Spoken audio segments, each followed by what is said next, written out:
Ya, Komisi Pemberantasan Korupsi telah menetapkan mantan Menteri Agama Yakut Khalil Qomas sebagai tersangka dugaan kasus korupsi kuota haji periode 2023 hingga 2024. Dan sekarang saya sedang bersama dengan juru bicara KPK Budi Prasetyo yang akan mengupdate terkait dengan penetapan korupsi dari Yakut. Nah, Mas Budi, ini setelah ditetapkan sebagai tersangka pada Kamis kemarin, lalu apa proses yang akan dilakukan KPK ke depannya, Mas? Ya.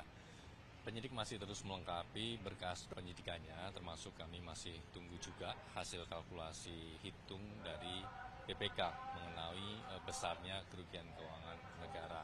Nah, ini juga penting untuk melengkapi penyidikan yang sekarang sedang berprogres, karena selain kita tunggu itu, penyidik juga tentunya masih menunggu bagi para PIHK ataupun biro travel yang masih ragu, masih maju mundur untuk mengembalikan aset-aset baik dalam bentuk uang ataupun aset lainnya yang berkaitan dengan perkara ini, monggo untuk disegerakan supaya proses penyidikannya juga bisa segera tuntas. Karena tentu penyitaan terkait dengan aset-aset dibutuhkan tidak hanya untuk pembuktian dalam penyidikan perkara ini, tapi juga untuk optimalisasi aset recovery.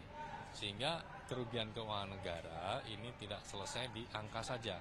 Tapi kemudian bagaimana PR-nya adalah kita bisa optimal dalam melakukan pemulihan keuangan negara. Mas, kalau terkait dengan pemanggilan Yakut mungkin sebagai tersangka atau penahanan ini kira-kira prosesnya kapan, Mas? Ya, ini secepatnya.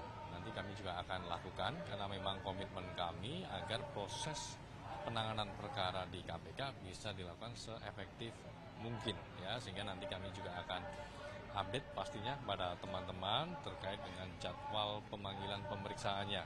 Ya, kami selalu terbuka, transparan terhadap setiap tahapan dalam proses hukum di KPK.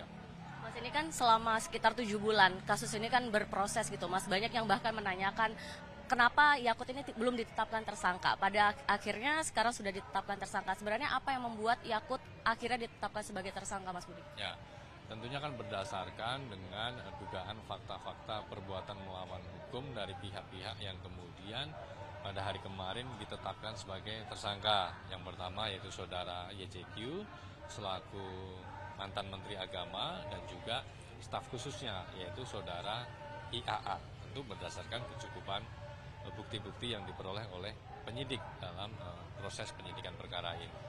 Mas, ini kan juga disebutkan kemarin kerugiannya ini kemungkinan bisa mencapai 1 triliun akibat dari kasus ini. Nah, kira-kira dari perhitungan BPK sudah ada bocoran soal kayak gini nggak, Mas? Sekitar ya, ini kita masih tunggu kalkulasi dari kawan-kawan BPK. Nah, ini sudah difinalisasi. Tentu kita juga berharap dalam waktu dekat BPK sudah bisa menyampaikan laporannya kepada KPK. Satu lagi, Mas Budi, kalau bisa diceritakan boleh tahu nggak peran dari staf sus Yakut ini sebenarnya apa dalam kasus ini, Mas? Ya. Dalam konstruksi perkara ini bermula dari adanya penambahan kuota haji dari pemerintah Arab Saudi kepada pemerintah Indonesia yang bertujuan untuk memangkas panjangnya antrean ibadah haji. Di mana kemudian Indonesia mendapatkan tambahan sejumlah 20.000 kuota. Dari 20.000 kuota itu kemudian dilakukan splitting pembagian 50%. 50% untuk ibadah haji reguler, 50% untuk ibadah haji khusus. Padahal kalau kita merujuk kepada undang-undang, pembagian itu seharusnya adalah 92% untuk reguler, 8% untuk khusus. Ya, artinya apa?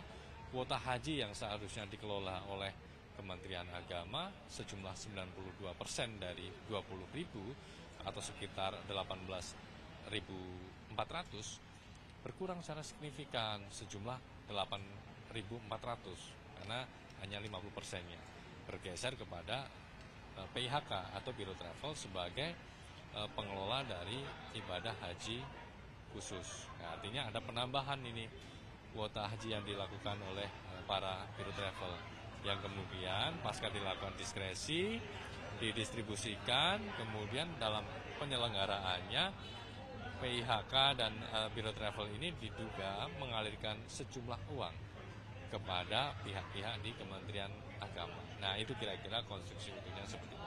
Terima kasih, Mas Budi, atas waktunya. Sementara ini laporan dari kami, Teatrika Putri, Lutfi Taufik melaporkan.